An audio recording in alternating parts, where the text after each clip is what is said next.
Today, we're ending part one of this conversation on crazy love. And what I mean by that is next week we're going to shift and talk about a different kind of crazy love. We're going to talk about loving your neighbor as yourself, and we're going to spend 4 weeks there. But this week, we're ending the one on like our closest relationships, specifically marriage and dating. But we're also talking about family and close friends. And today's topic, I think, is going to be helpful. Let's review real quick. We talked about in week one, we have more relationships and less love. Week two, we talked about more sex and less intimacy and how you can have sex without intimacy and intimacy without sex. And we've had many, many people reach out with conversations saying, man, that hit me right between the eyes, and I have some questions. And so that's been a huge conversation piece along the way. And then in week three, last week, we said we're going to put me before we. We're going to get this right inside of our hearts and inside of our lives. And so many people are taking steps to find wholeness and healing in their life before they try to fix their partner, their spouse. And so today we're making a shift to a little more practical conversation. We're going to talk about communication a little bit because we have a lot more talk and a lot less communication. We have a lot more chatter, a lot more noise, but we're not really communicating on a deep level. So how many of you would say, I am a terrible listener? Come on, somebody. Some of you are like, what do you say? Okay. So y'all get that later. And for those of you who say, I'm a good listener, raise your hand. Okay, you got to be you're just average. All y'all are average people, okay? So I asked my wife one time, I said, am I a good listener? And I said, on a scale of 1 to 10, how good of a listener am I? And she went, I don't know what that meant, but clearly it wasn't good because I am not necessarily the best listener. Anybody in the house, you listen to solve the crisis? You listen to respond? That was me for so long. And so I thought for fun, we could do a little therapy today together. I'm going to need you to participate here and online. Let us know. That's me. That's me. We're going to go through 15 bad listeners real quick. Just 15 bad listeners. As I went through this, I realized I was like 12 of these. So I'm going to need you to help me not feel like such a loser today, okay? So here we go. Anybody know the nodder? All they do is nod, but they're totally disengaged in what you're saying. You're like, what did I say? You're like, I don't know. You were talking, but I don't know what you said, right? Nodders? Any nodders in the house? Nodders, you nod. Don't point. Just you. This is between you and God, not between you and your spouse right now, okay? Eye rollers. Any eye rollers in the house? Oh, yeah. Oh, the ladies in the house are eye rolling. And so the guys are like, eye rolling? I just was her, right? Okay. So eye wanderers, which means like you're here, but you're not, any eye wanderers? Eye wanderers? That's me. Okay. I'm 1 and 3, not 2 yet. Okay. Bored listeners. Like, he's there, he's home, but the lights aren't on. You know, he's just like, guys, that's us, right? We're trying. But like, ladies, you can help us out. Don't use so many words. Don't use big words either, please. All right? Distracted listeners. Anybody? I'm 4 out of 5, y'all, right here. Distracted, like there's something going on. The phone's ringing, the TV's on, the football game. Something distracted. Any watch glancers in the house? How much longer is this going to take, right? Yeah, he's like, that's me. All right. I didn't do that one. And now we got a new one. You got cell phones. It's called the scroller, you know? What'd you say? You know what I'm talking about? Right? The scroller. You're like, I was just looking up how to communicate better. That's what I was doing, right? Then you got one-uppers. Y'all know some one-uppers? Yeah, I can't stand them either. Oh, you got them either like me, and they're beside each other. That's terrible. They're like, really like, oh my, that's like, no, I'm better than you. And okay, you know how that one goes. Like they listen to be like, you got a car? I got a car. My car is better than your car. My car goes to the moon. I mean, it's like, what? And then you got one-downers, right? This is what happens when we get older, and we're like, my back hurts. Well, let me tell you, your back don't hurt as bad as my back hurts. Your back ain't that bad, right? You know what I'm talking about? Then we got the over-validator. Oh, yeah, I totally no, just shut up and quit complaining, right? We got the over-validator, like they just validate everything. And then we have, this is me. Help your brother out here. You got the bottom liner. Just tell me what we're talking about. Red, type 8, Enneagrams. Okay, here we go. So, I don't need an introduction, 3 points, a poem, and a conclusion. I need the conclusion. All right? Bottom line, that's all we need. And then we got the interviewer. Some of y'all married to Oprah Winfrey, right? You say something, wait, I just wanted to say it. I don't need you to ask me 19 more questions, right? Any interviewers in the house? Any hijackers in the house? You just hijack the conversation. It starts and you finish it every time. Anybody? We done? I didn't get a talk. No, because he hijacked it, right? And then you got the debater. The whole thing, the debater, all they want to do is just fire holes right through your argument. Well, if you do this, well, what about this? And if I was just thinking, and my wife said, please never use this term with me again. Well, I would argue. She's like, why you got to argue? Why can't you just state your, I'm like, well, yeah, so, and then here's where I was like, you take this as like, oh, we just know each other so much we can complete each other's sentences. You're the sentence completer. And she's like, that wasn't what I was going to say at all, right? How many of y'all failed that test? How many of your spouse failed that test? Yeah, some of y'all. Okay, so I failed. I was like 12 or 11 or 12 of those 15. And so today I want to help you because we talked about a lot of different things, but communication is such a huge component of healthy relationships. Now hear me.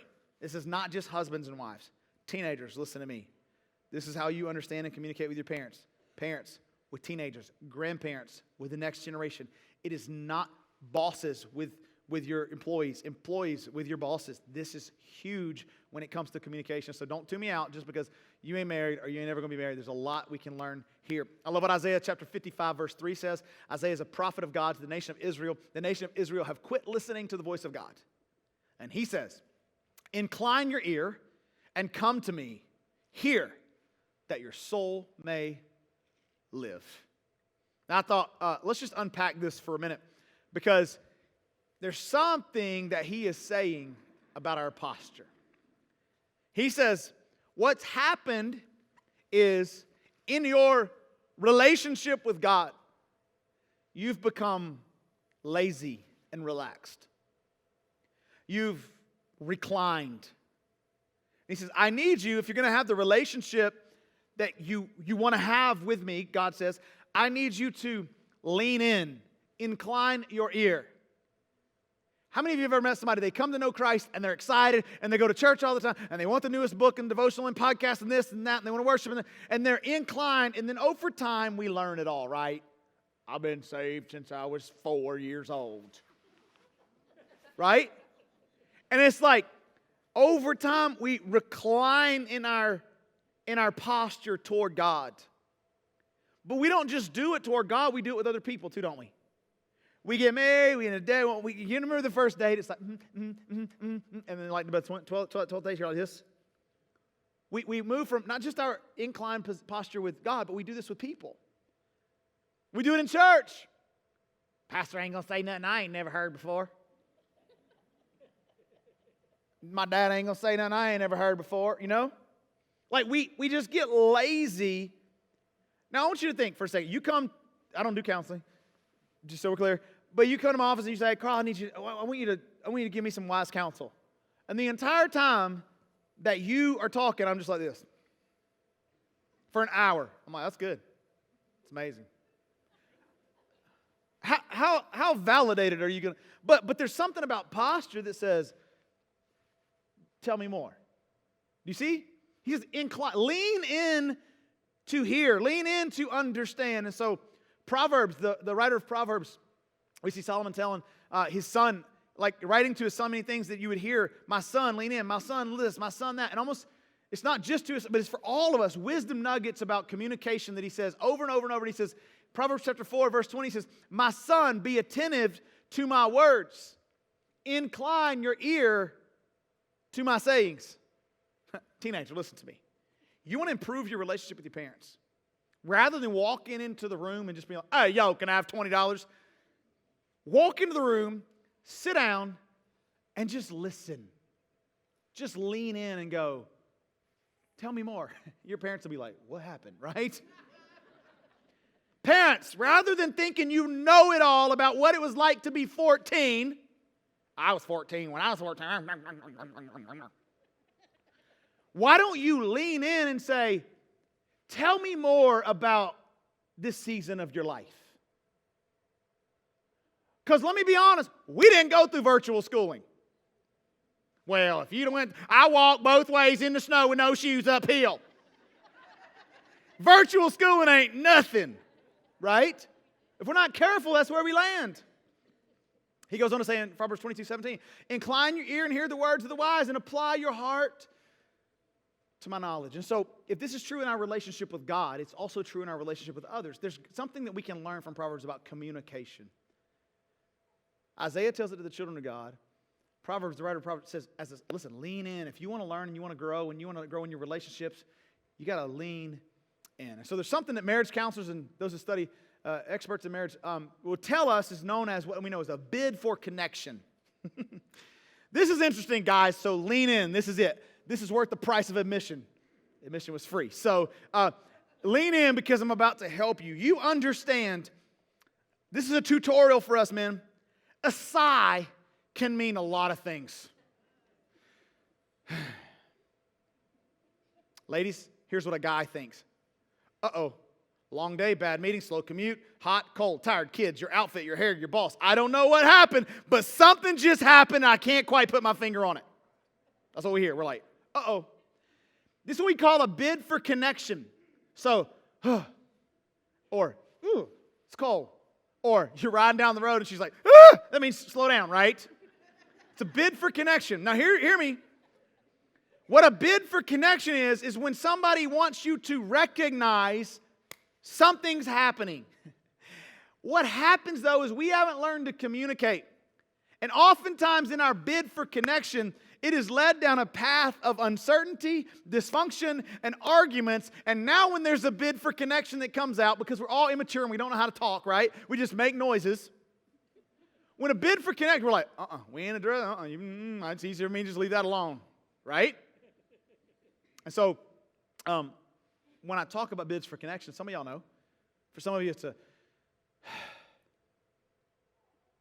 for some of you, it's moaning and groaning and it's a bid for connections can happen anywhere. So a few weeks ago, and then it lasted for about 2 weeks. First of all, y'all know if you've been around this church any length of time, you know I'm not handy.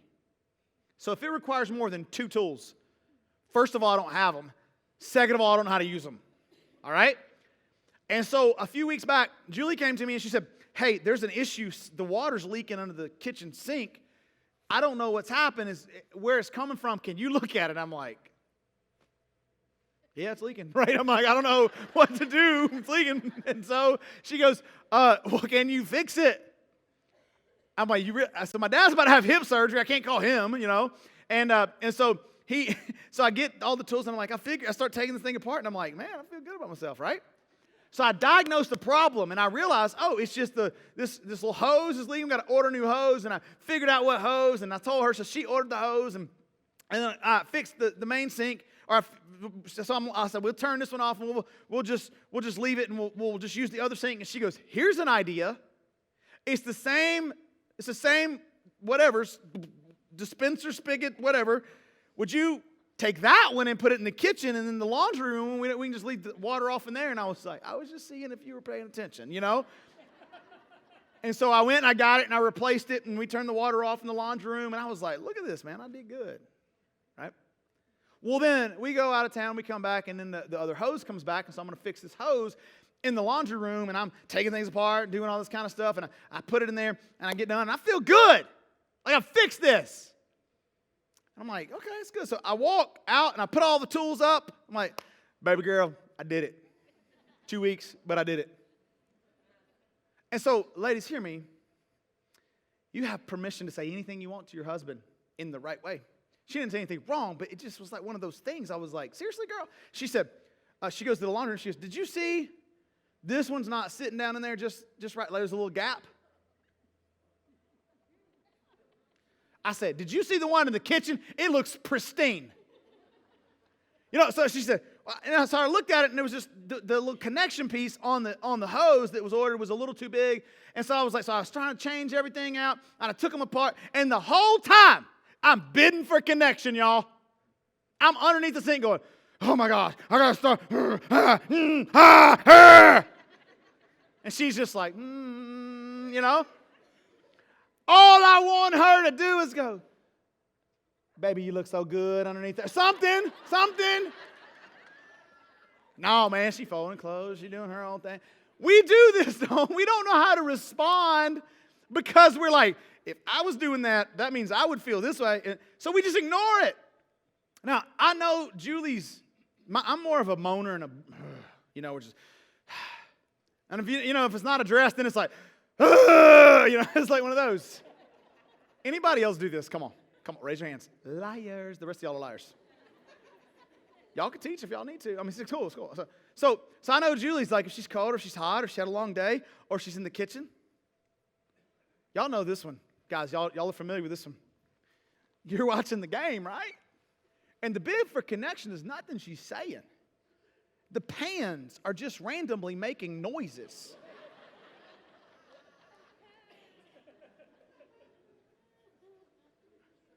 I got two choices. Turn the TV up so I can't hear it, right? But y'all know you're like, I don't know if I want to address that one. Y'all know this, right? So the pans, I don't know. What's wrong? And so I'm like, baby, what's wrong with them pans? I don't know. So we tend to just kind of recline. And because we don't know where this is going to lead, right? We don't really know if this is worth it. Hear me. Because you don't know, you're like, oh, what does she mean? What does he mean? What did they mean? What does my teenager mean? What does my dad mean? I'm just going to recline. Listen to me. Don't worry about interpreting these bids. Start with acknowledging them. Let me say it this way. Acknowledging the bid is more important than interpreting the bid. Just the fact that you lean in makes, if you're a 5 on the listening scale, or if you're like me, you can graduate real quickly by just leaning in and acknowledging this bid for communication. So now, as I've grown in my maturity, I've learned to just get up and go to the kitchen and say, hey, baby, what can I do? Where are you? What's going on? And it changes everything. It changes everything. So when you're on the couch, you're in the car, and you got whatever's going on, the wind blows her hair, and she's all like, oh my God, I just came my hair. Acknowledge it. When he sighs, when he honks, he's mad. Don't be like, stop honking. Baby, it's okay. It's okay. You see, but what happens is they've studied this. Thousands of couples, years of research, and they've coined couples into 2 categories based on how they respond to the bid for communication: masters and disasters. True story. Look it up. Masters are those that have high levels of marital satisfaction. Disasters are those that have low levels of marital satisfaction. Now let's look at this. Here's what I've learned. Masters will turn towards each other 86% of the time. Meaning they will incline their ear. They actually acknowledge the bid. They don't necessarily know what to do with it. We'll talk about that in a minute. Disasters only turn toward each other 33% of the time. Now, I'm no math scholar, but listen to me.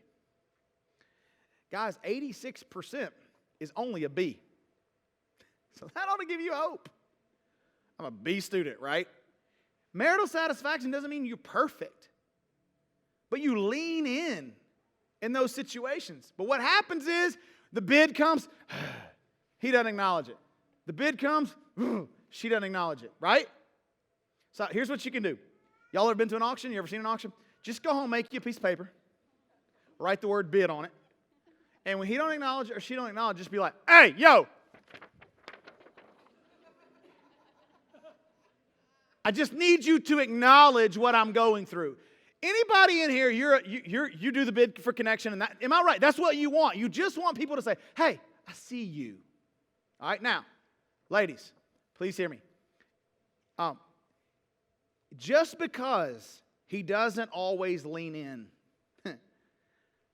doesn't necessarily mean, oh, he doesn't love me, he's not attracted to me, whatever. Doesn't necessarily mean that.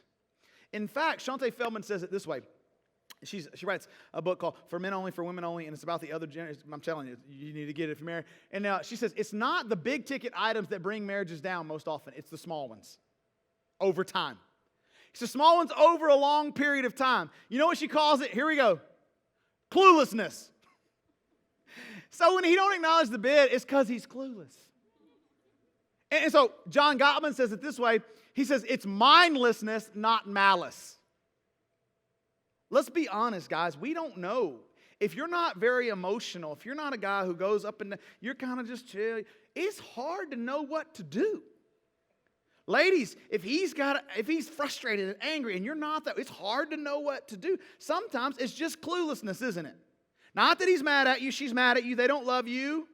So what I want to teach you is, first of all, to acknowledge the bid. You say, is that all? No. But if you don't learn to acknowledge this, you'll never do what I want to teach you right now. And so what I want to teach you is how to move from acknowledging the bid to actually communicating in a deeper way. But if you sit back and ignore the pots and pans or the groans or the frustration, if you ignore the bids, you'll never communicate in a deeper way. Proverbs chapter 20, verse 5 says this: the purpose of a man's heart is like deep water, but a man of understanding will draw it out. In other words, there's some depths to your kid's soul, your wife's soul, your husband's soul, your parents. There's some depths into the man's soul, into the purpose of the man or the woman's heart. And for us to truly understand, we got to draw those things out of them. You got to go deeper into your spouse's heart, deeper into your kid's heart, deeper into your loved one's heart. So let's talk about 6 levels of communication real quick. You're like, 6? We're already, it's time to get out of here. It'll be quick. All right. Level 1, small talk. Small talk. Now, I want you to put a 0 beside this, because at small talk, there should be 0 risk of escalated conflict. Meaning, how you doing? I'm good. How you doing? I mean, you can have this conversation with the person at the drive-thru, the teller, the person on the street. Healthy people should be able to communicate at the small talk level with no problem. If somebody's having small talk and they're lashing out, there are unhealthy, deep-rooted issues, right? There should be 0 level of escalated conflict. Level 2, facts. Again, right beside this, a 0. This should not be a cause for escalated conflict. You and I should be able to exchange basic information without it all going off the tracks, right? I mean, I know you've seen the crazy couple where he's like, hey, last Tuesday, and she's like, no, it was Wednesday. He's like, well, we were at the store. She's like, no, we were at dinner. And you're like, I don't even care about this story. Listen, this is not about the facts here. There's something deeper going on. It doesn't matter if it's Tuesday or Wednesday or at the store or at dinner. There's something deeper. Facts should not cause, there's always something deeper causing that, okay? Then we move to opinions, level 3. All right? Do not put a 0 beside this one. Let me give you an example and watch the room turn on me. I should be able to say to you, did you read what Donald Trump tweeted this week? Oh, no laughing now. You're like, the message was good until I don't know what you're about to say because my opinions are coming up. Or I should be able to say, did you see what Joe Biden tweeted this week? All I'm doing is sharing a fact. But guess what happens? Your emotions get involved, don't they? Your opinions get involved. You start going, well, listen, I know we all have opinions on border security. You're like, did he really say that? Yeah. Do you have opinions on border security? It's a fact. Don't get your emotions involved. But what happens is when our opinions enter, woo, right? Most of us never get past this. Level 3 is where we get all frustrated and angry because we get our opinions involved and we're not willing to go deeper in communication. Now, here's the problem. The news today is really confused between facts and opinions. Okay? I remember when my parents used to tune in to Peter Jennings at 6 o'clock or 8 o'clock or 9 o'clock. Tune in to get the news. It was boring. It was a bunch of facts. Today in Atlanta. Oh, that was boring. We're just tuning in for the facts, right? Not the case anymore. Today we tune into social media or cable news network, and the goal is to figure out what we should be mad about today. Getting our opinion, because they're sharing, we don't know what's facts and opinions. And some of y'all, I know we got some conspiracy theorists in the house, and y'all, woo! It's hard, isn't it? It's a struggle. It's level 3. You need to understand something. A vast number of social media posts and virtually all cable news outlets are level 3 opinions. Yes, Fox News. Yes, MSNBC. Yes, CNN. Some of y'all are getting all up in your feelings right now. You're like, he said that about Fox News. Right? It's opinions. It's not always facts. So let me pull back from the political conversation or the news conversation, and let me just illustrate how this plays itself out in our relationships, okay? So, when my firstborn son turned 1, I didn't know that birthday parties were like carnivals. I didn't know there was a cake for everybody else and a cake for just him. I didn't know this stuff. Y'all know what I'm talking about? The one they smear all over their face? On planet Earth, where I grew up, when people came to your birthday, they brought you presents. You didn't buy all the people presents that came to your birthday.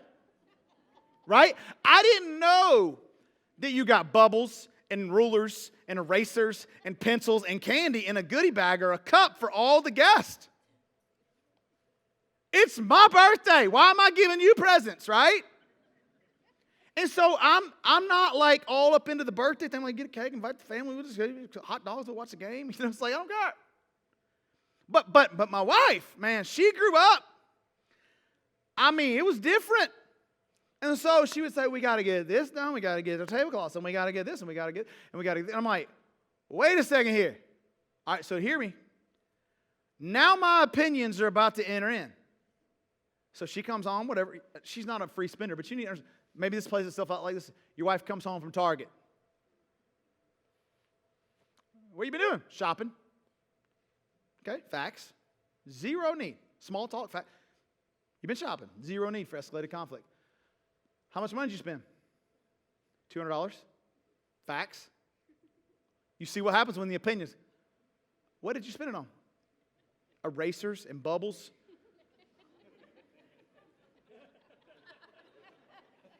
Erasers and bubbles. Now I'm all up in my you see? I'm all worked up. Now why did you spend $200 on erasers and bubbles? $200 is entirely too much money. Oh, there was a few other things, you know? Like, you see where the opinions come in, right? Which leads us, so most people never get beyond here. It's like, oh my God, I can't believe it. I mean, it's like, that's what happens. This is your marriage, right? This is your teenagers, same thing. Teenagers come home, you got to spend, parents come home. We get in this, because we can never get past here. So here's, my goal is to get you past level 3. Ultimately, I want to get you to level 6, but you got to move one step at a time. That moves to level 4, feelings. I've said this before. Feelings aren't right or wrong. My wife said, shut up and never say that again. They're just feelings. We learn in the scriptures, in your anger, feeling, do not sin. Not right or wrong until you act on it, right? Opinions say, $200 is too much. She says, we're just getting started. Right? You see where this goes? And I want to move past the opinion part. I want to move you to a level above this level, like a different line, above opinions. I want to start you this process of feelings. So we got to start, guys, we got to start using feeling words. You're like, you want me to get all emotional? No, I just want you to learn to express yourself. She would say, well, I would say, well, why, you know, as a husband, you would say, why would you want to spend $200? I don't understand. Explain. She might say something like, I'm uncomfortable, feeling word, with having people over to our home and them not feeling welcome. I want them to feel leaving like they matter to God and they matter to us. And I'm all like, Bubbles ain't going to accomplish that, you know? See, I'm back in my feelings, right? Instead of being all like, well, you think Bubbles make people feel cared about? I mean, you know, no, it's like, well, babe, listen.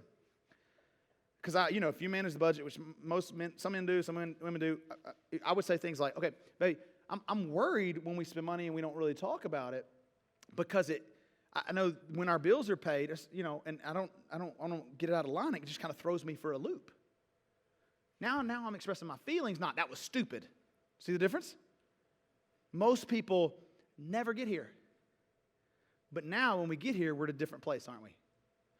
Oh, well, you want people to feel valued. I want people to feel valued. But we understand why we're struggling with this conversation, which leads us to level 5, desires and needs. Desires and needs. Now, hear what I'm about to say, because this is monumental. Some of you share your desires and your needs without doing the work of feelings and validating each other, and you become very manipulating and controlling. Let me explain. Well, I just need you to do this. I just want this. If you understood me, I just want. And now all of a sudden you condescend, or ladies, maybe that's men. We talk down to. We get aggressive. We want to be controlled. Ladies, you can get manipulative. You can withdraw because now you're just not meeting my needs. Do you see? Controlling, manipulative. Reverse is doing the hard work of getting to understand one another and say, this is why I feel this way. And deep down, I have this desire because, listen, I'll go right into it. When we pigeonhole some things, and I'll talk more about this in a few minutes about our personalities a little bit. But when I was a child, I was an only child. I was very lonely. I didn't recognize my loneliness until I was older. I didn't know that's what it was.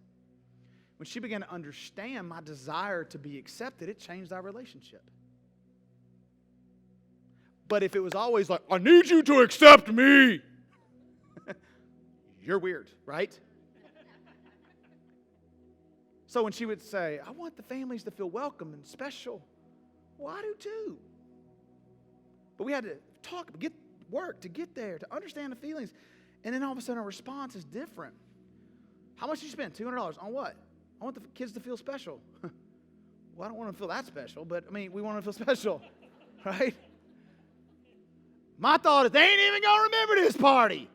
Y'all are all like, we got to have Christmas for our 1-year-old. It's got to be special. Why? That's my opinion. Because 20 years down the road, we might look back, whatever. Which leads us to the level 6. Here we go. This is where you need to understand some things. This is beliefs. This is why we talk about the good life and digging into the things from your struggles and your past and your dysfunction, because Proverbs 4:23 said, above all else, guard your heart, for everything you do flows from it. Now, it's cliche. I've talked to many, many counselors about this. And two, as a pastor, this is something I've learned. You know, counseling is really just trying to get you to level 6 to determine what you believe about yourself. Because if your behaviors flow from your beliefs, which we believe that, then we got to determine what you believe. That's why counselors say, sit down right here and tell me about your father. Tell me about what happened when you were a child. There's no greater joy for a counselor than to hear someone at level 6, here's what I believe, and they recognize that's a lie that's been written on your heart. A counselor goes, we're making progress. There's no greater joy for me as a pastor to sit down and go, you believe that about yourself? And recognize the lie of the enemy that's sown into your spirit and it's branded you. And now you're like, oh, if I could just not believe that way anymore, I can recover and heal. Here's the problem. We never get to the beliefs of our spouse or our kids or our parents. We just fight on opinions. Let me say something. Because we're going to talk about racism next month. You understand racism, politics, all of this might change the dialogue if we went past opinions and actually cared about where's the beliefs coming from? What happened to us? And so let me kind of back out of the serious moment to make you laugh again, because I know it gets deep. So, related to the birthday conversation, in my wife's home growing up, birthdays were a big honking deal. I mean, blow-ups and animals and marching bands and circuses and, they actually would go to Atlanta and go to dinner. My mom and dad would be like, here's $50. Happy birthday. I had a couple parties, but it wasn't like, it was just his friends over or something like that. But I've never doubted for 42 years that my parents loved me, not once. And we didn't have marching bands. And now, we're married. I'm like, give him $50.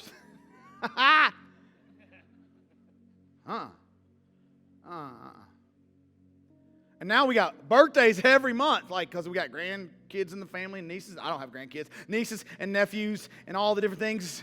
You'd be like, how old were you? And so we got all these different, now we don't, Christmas. You understand? Anniversaries in my house were not celebrated like they were in hers. It was like, we've been married 16 years. High five. Word to the wise. Talk about that in counseling before you get married. And then Valentine's Day was always special, but Mother's Day, I didn't understand Mother's Day. She grew up in a home where corsages or whatever those things are, and you pin them on, and you go to church, you put your best outfit, and you go to brunch, and it's all about Mom that day. And I'm like, Happy Mother's Day. That was painful for a few years. You see? It's like, well, you don't care about me. No, I'm clueless. And then if we're not careful, man, we can go, you're needy, right? Can't we? Let's be honest. Opinions.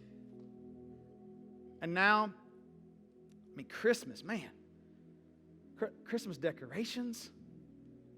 Like some of y'all's, you know, your wife grew up in the White House.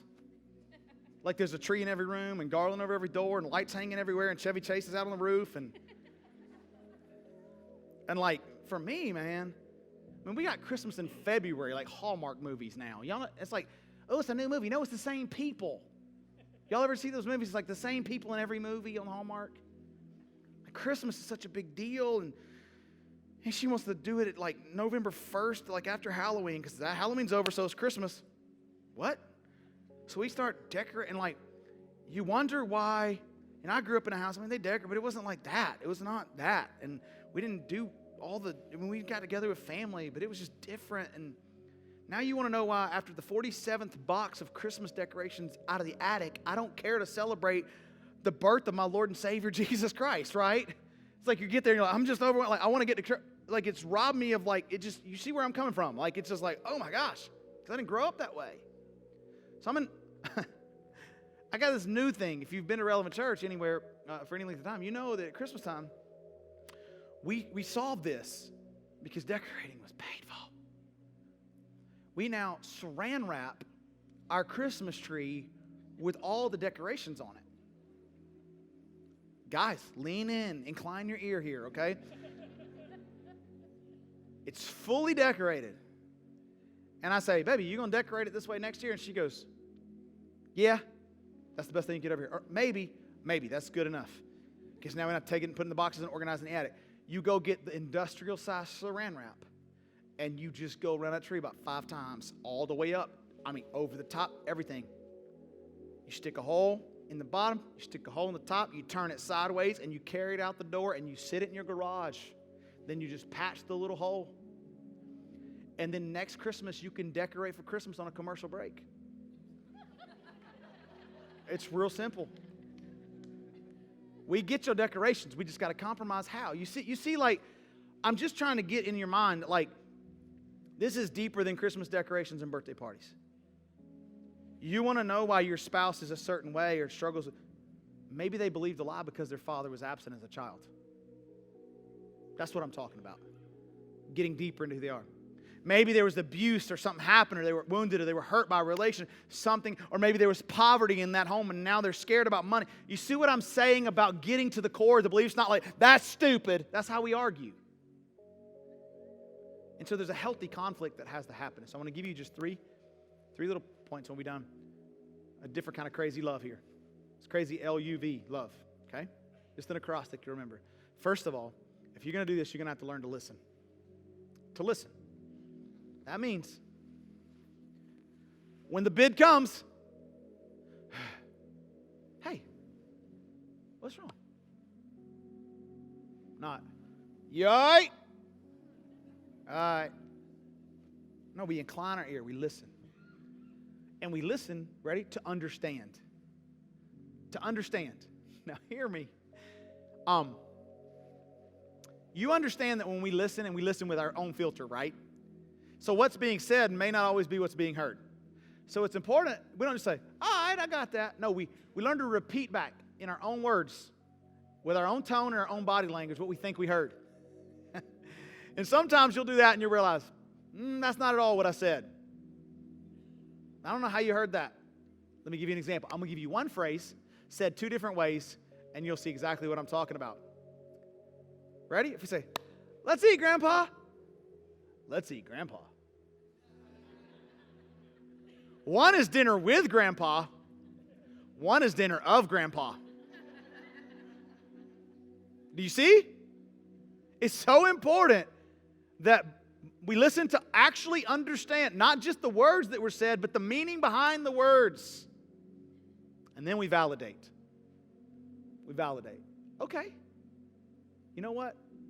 It's different than the way I think, but you're a very real person. I love you, and I don't always understand, but I can see where you're coming from. But I can't see where he's coming from. I can't see where she's coming from. Okay. Let's go back. That's opinions. You got to get past that. If you care about your kid, your parent, your loved one. Validate. You know how you go to those restaurants? And if you go to the restaurant, you pay for parking, but if you get the validation sticker, you don't have to pay for the parking? Because the validation says you actually were there. You were present at the restaurant that you said you were. Sometimes we got to validate. I was present at the conversation. See? I got it. We're good. We're moving forward. You see how this plays itself out. So, I'm going to recommend this book for the 77th time. I've read many marriage books, many marriage devotionals. This by far was the greatest gift to my wife and I and to our family that we've ever been through. It's called I Said This, You Heard That. Meaning, you ever said something and that's not what they heard? Yeah. There's something about validating and understanding each other that is so important, and that is this, that yes, we have childhood traumatic experiences. Yes, we have different things that cause our belief systems, but also this is what we call your temperament. There's a difference in temperament and personality. Your personality is your nature and your nurture, meaning how you were born and how you were raised. Your temperament, though, is just your nature, how you were born.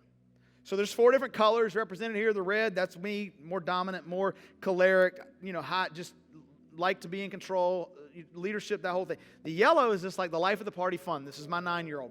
The green, we don't have a green. A blue, my wife's a blue-green, but more blue. The blue is the one who's a perfectionist. She got a little bit of green in her, but she's more blue. My 13-year-old, he is blue-red, so he's a perfectionist control freak. You don't deal with this one the same way you deal with this one, right? So understanding this is important. And so I'm a control freak, and she's a perfectionist, and I want to do it my way, and she's got her way. And then this guy enters the equation and messes everybody. The perfection's gone. The house is a wreck, and I can't control this guy. He's all over the map. Do you see? This has helped us so much to understand each other, who they were wired to be, and then also understanding what they've been through in life. And so listen to me. It's a game changer for your marriage. It's a game changer. I'm a better parent because of this book. I'm a better husband because of this. I'm a better grown child because of this book. Understanding my parents' makeup. And so listen to me. I'm going to push back on a couple things. Do the hard work. You can't say, well, I just don't understand why she... Well, do the hard work to understand. Don't just set the years in the past. We've got to start somewhere. I asked somebody recently, they were talking about the relationship, and I said, and I know that they've done this. I've pushed this book, and they've supposedly done this book and done some things in this book. And I said, well, what color is she? I don't remember. Can't imagine why you're having problems. You got to care. See, relationships are work. Crazy love. Like you can't just want a relationship for your own satisfaction. So much deeper than that. So, I promise you, if you put these things into practice, it'll change your life, it'll change your family, it'll change the way you look at one another. But it's going to may take some counseling together, may take some individual counseling. Obviously, many of you are going through the good life and various things to start this process. So I want to pray for you, and then we'll just dismiss you that way. Next week, we're going to kick off another conversation about crazy love. So stand to your feet. Let's pray together. And as I pray for you, maybe if you're with your family, put your arms around them, grab them by the hand, and let's just pray together, and then we'll go today. If you're watching online, right where you're at, just want to pray for you as well. Maybe you're by yourself, or maybe with your family, you want to gather with them right now. Let's pray together. God, we love you because you're good. You've been so good to us. You sent Jesus into this world, your word tells us in Hebrews, so that he could sympathize with our weaknesses, so he could understand us, to experience what we are going through. He came to live 30 years on this planet, 33 years on this planet, so that he could know what it felt like to be human and be rejected and be hurt. And you model what it meant to truly show love by listening, understanding, and validating. And your validation comes through Jesus dying on the cross and welcoming us as your sons and your daughters. And so today I pray we would do the same work with each other. Husbands in this room would do what they need to do to learn and grow to be the husband they've been called to be. And fathers and mothers would do the same thing. That ladies would deal with some struggles and battles from the past to become the woman of God. And teenagers would lean into their parents and learn that they don't know everything. God, that we would do the hard work of digging deep into our beliefs and into the beliefs of those that we love so that we have the greatest relationship possible. Thank you for loving us, and thank you for your crazy love toward us first. In Jesus' name, amen.